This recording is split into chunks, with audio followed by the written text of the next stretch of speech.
Isang mabilisang update lang tayo mga ka-greatest. Laban ng Gilas Pilipinas kontra dito sa team nila Dwight Howard na Taiwan Mustangs. Kasado na at may date na. So meron tayong good news at bad news. Ang good news, mismong samahan ng Basketball Pilipinas ang naglabas ng balitang magkakaroon ng tune-up game ang ating pinagmamalaking Gilas Pilipinas National Team kontra sa bigating team na Taiwan Mustangs.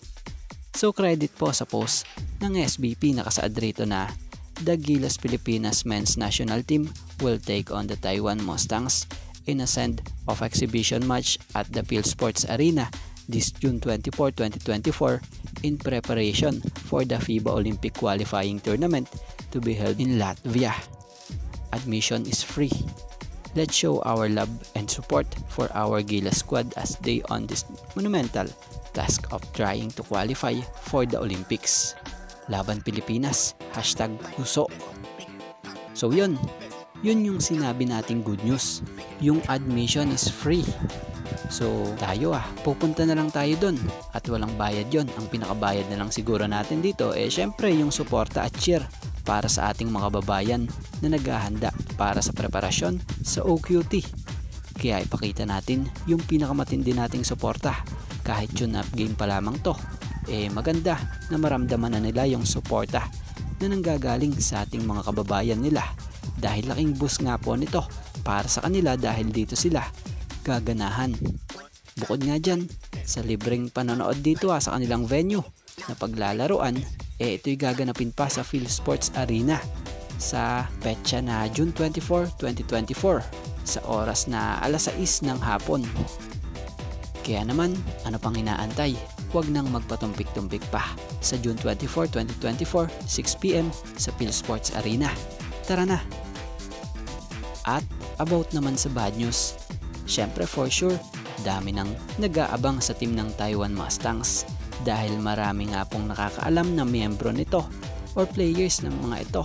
Itong mga tatlong bigatin ring former NBA players. Ang 2019-2020 LA Lakers season champion na sila Dwight Howard,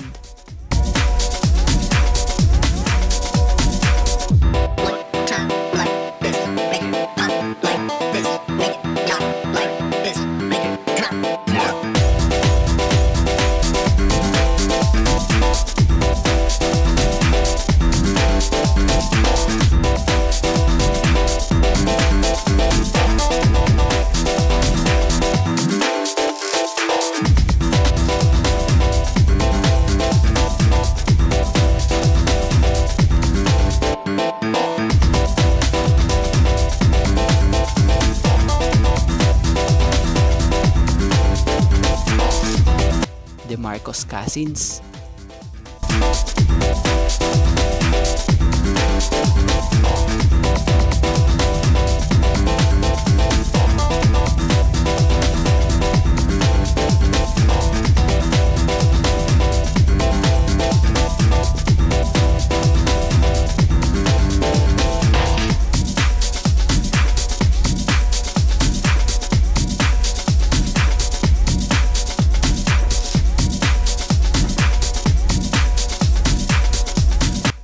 and Quinn Cook.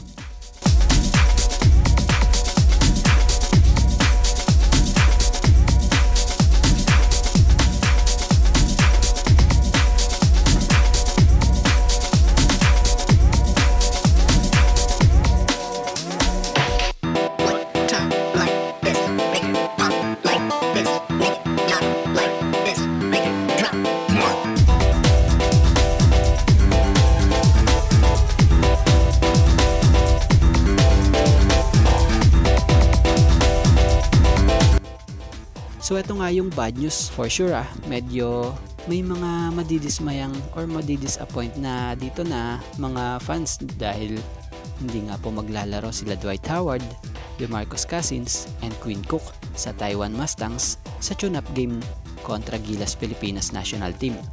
Dahil batay sa report, the three former LA Lakers players have indeed signed for the Taiwan-based team that will play in the Asian tournament in July but will only join the Mustangs later this month.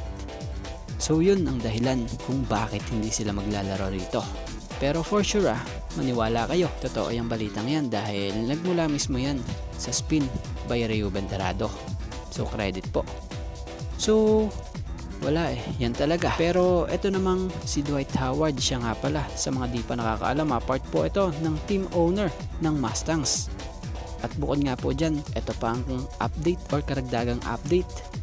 Magiging maganda rin naman po itong magiging pakondisyon ang mangyayari dito sa Gilas dahil mabigat rin naman itong team at hindi basta-basta itong Mustangs na makakalaban nila. Biro mo, isa si Dwight Howard sa may-ari ng team na to. So for sure dito mabubuo o di ito magbubuo ng team na basta-basta na lamang. Talagang palalakasin niya at talagang malalakas ang ilalagay niya rito or nila rito. So kahit na wala ang tatlong ito or tatlong bigating former NBA player na to, makakaharap naman ng Gilas Pilipinas ay ang mga bigating player din tulad na lamang ng higante ng Mustang na ito na may height na 7'6" na si Sam De Guara na minsan na ring naglaro sa Alab Pilipinas sa ABL na minsan naging or nakatapat na ng ating Gilas naturalized na si Justin Brownlee. Bukod dyan, andyan sa team na rin yan ang iba pa nating mga kababayan like Alex Cabagnot, Rashan McCarthy at ang former Gilas player na si Gio Chu with Coach Chris Gabina. Kaya naman, abangan natin itong inuulit natin magandang bakbakan ito. Gilas Pilipinas kontra sa Taiwan Mustang sa Lunes, June 24, 2024, 6 PM sa PhilSports Arena. Ang maganda rito libre at wala kang babayaran. Ito'y ginagawa nila bilang paghahanda na rin para sa 2024 FIBA Olympic Qualifying Tournament. So good luck para sa ating Gilas Pilipinas, para sa mga mabibigat nating mga makakaharap.